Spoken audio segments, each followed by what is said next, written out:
Hello everybody, and thank you for joining me. This is Sierra from Sierra T Designs, and today I have this really pretty alcohol ink and butterfly card to share with you. So let's jump right in. So I'm going to use a piece of the black alcohol paper. This is from Tim Holtz, and I have had some questions recently about my sandwich. So I'm just going to quickly kind of show it to you there. So I have a Gemini, and I use a Gemini Jr plate. I have it taped together like Jennifer Maguire shows in her video. So I kind of have to, you'd have to go and check out her video on how she taped together the plates. And then I use a magic mat and a cardstock shim to keep my kind of sandwich together.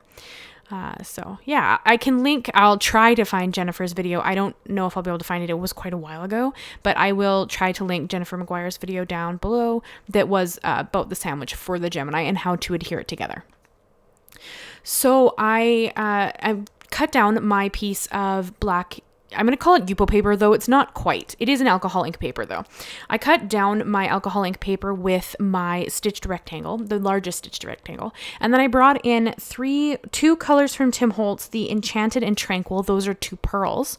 I brought in the blending solution, and I brought in Pen Art Rainbow Media ink. And I kind of just blend between them. So I've never used black Yupo or black alcohol ink paper. So I wasn't sure how it was going to react to anything. So you can kind of see me just building up layers because I decided that the best way to get a good color was to have the pearl and then add more pearl on top of it. And then kind of build out from there. So this is kind of what you see me doing here. It took a few layers and it took a few tries to kind of get where I needed it to go. And I kind of had to layer up my alcohol ink fair amount. And of course it does dry back a bit as the alcohol evaporates. So in the end, it wasn't as vibrant as you see it there, sadly, but I think it turned out pretty neat and it was pretty neat for a first try. So I brought in my Simon Says Stamp Beautiful Butterflies stamp set. And I'm going to stamp them down on a piece of heavyweight vellum and I'm going to heat emboss them. So I end up heat embossing them twice. The first time I'm going to do it in Ranger's Holographic embossing powder. And then I end up deciding that they don't quite have enough eye-catching qualities to them. Like they're stunning, don't get me wrong. And you'll see that here as soon as I melt the embossing powder. But it didn't quite give me the look that I was hoping for. So I end up re-stamping them on the same piece of vellum and I heat emboss them in Ranger's white, Superfine Detail white embossing powder as well. And then I'm going to layer the two butterflies up. So you're going to see that here when we get in a little bit. I'm not going to show the process twice because it's the exact same process, but I just want to let you know that I do end up having to layer them. So here, like this is stunning and you're going to see me hold it up once I kind of have got them melted and you'll see all this beautiful holographic sparkle in these butterflies. But sadly, after I die cut them out, because I have the matching dies and I'm going to die cut them out, after I die cut them out and I put them on top of the card base, you can't really see it, which was not quite the effect I was hoping for. So I do end up, see here, you can see right here, like they're stunning, but you don't quite really see them against that background. So I went and heat embossed them again in white this time, and then I'm going to layer them up to create a bit of a different texture, and then some of that white embossing comes through, and then you can kind of see it better, if that makes sense. So here I'm going to kind of show you. So I put a little dab of glue at the very center of the body of the butterfly on the white embossed butterfly, and then I layer it up with the holographic butterfly on top. And I only want glue in the center because I want the wings to be able to lift. And then I did use my reverse tweezers to make sure that my vellum stayed in place and that the glue didn't go very far. And I own two pairs, so I did two butterflies at a time. And then I let that dry. And then I kind of prop up the wings a bit to give these butterflies a little more dimension. So you could flat adhere the bottom butterfly completely. I didn't. I again only adhered the center of the butterfly. But this gave me a chance at a lot more dimension to my butterflies, which I found was way more eye-catching than it being on its own, right? So that kind of gave you that really neat layered look, although I've used the exact same stamp set twice. So I think that really added to the look of those butterflies. And you'll see here when we actually started adhering stuff to the card a little bit better, but I think that kind of gave me a better look for what I was after. So of course I had to adhere the little one because it was still sitting there. I hadn't taken off my tweezers yet because I didn't want them to shift. And I am going to adhere down my base to my white card. Now this is just a standard A2 sized white base. It's pretty standard size. And then I'm just going to use my Barely Art glue to adhere it down. Now you could use Nuvo glue, you could use foam, you could use whatever tickles your pickle. I just had my Barely Art glue out because I was just using it for the butterflies. So that's what I chose to use, even though it has a super fine tip. So I generally try to save it for detail work, but it was sitting there and I was too lazy to go and find my Nuvo. So I just used the one that was in front of me.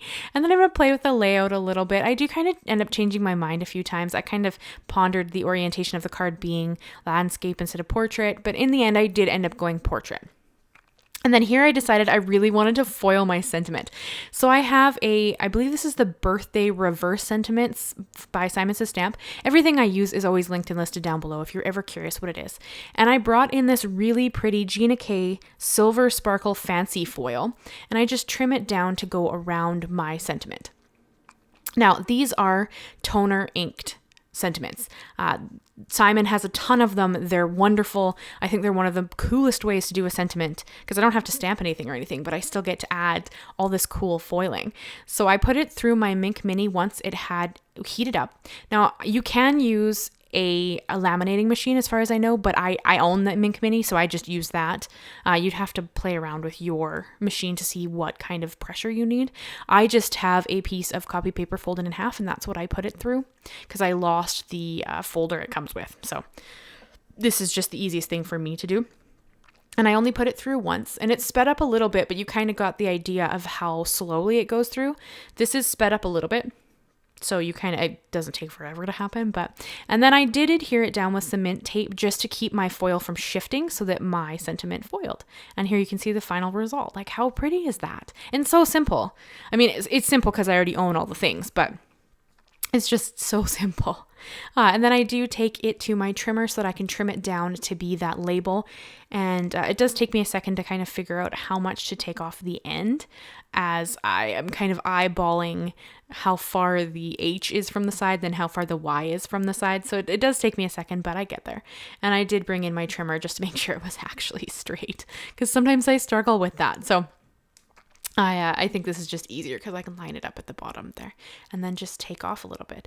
Now you could have left a little bit as well, since I'm going to put it underneath the bottom butterfly, but it just kind of, I don't know, this is just what I ended up doing. So, and I think that turns out stunning. This is one of those cards that doesn't come across well in pictures, but in person is just stunning. And it's really too bad because I wish you could see it easier in the picture, but it's one of those things where it looks prettier in person. And then I did use my Barely Art glue. And once again, I'm only going to adhere the center of the butterfly. This is just to allow the wings to move. I like dimension and movement on my cards. I find that it looks really pretty. So I tend towards that. And I just use my reverse tweezers to kind of hold down the center of the butterflies because that's the only place that there is glue. But this black matte gloss or alcohol ink cardstock is wonderful. Like, it's mind-bogglingly matte, which is just crazy, and super dark black, but it die cut really well, it adheres really well, it took ink really well. Like, I was just a little skeptical. I've never used it before, but this stuff is amazing. So I'm gonna have to pick up some more because I'm so excited with how it turned out. But yeah, I'm mind boggled at how well this worked, because sometimes I fight with specialty cardstocks, but this one I had no issues with at all. So I thought that was really, really cool. So I am going to press down on the center of the butterfly and just kind of prop up those wings to give them that motion. Now, of course, putting it in an envelope would flatten them back down, but you could mail this flat, no problem, and it still has that dimension when it comes out of the envelope. So I kind of really enjoy that extra dimension. And of course, because this is one of my cards, I had to add some pearls. And of course, I had left the little pin out of my ink, so I just had to kind of clear out in my ink, I meant my glue. I left the pin out of my glue and I just had to stick it in there to get the little clog to go away. I haven't had any issues with mine clogging. I've had people ask questions about that. I've never had a problem because it comes with that pin. So it's really easy to kind of get rid of any buildup you have if there is that issue at all. And I did I did put these Arctic Breeze pearls all over the background there, just because I love them and I think it adds a little bit of something extra. So here is a close-up look of this stunning card. I think it's beautiful. I'd love to know what you guys think. And leave me a comment, leave me a like, consider subscribing if you haven't already. I have new videos every Monday and Thursday, and then I join in fun hops and do 5-card 1 kits every once in a while as well. So thank you so much, guys, and I will see you again soon. Bye-bye for now.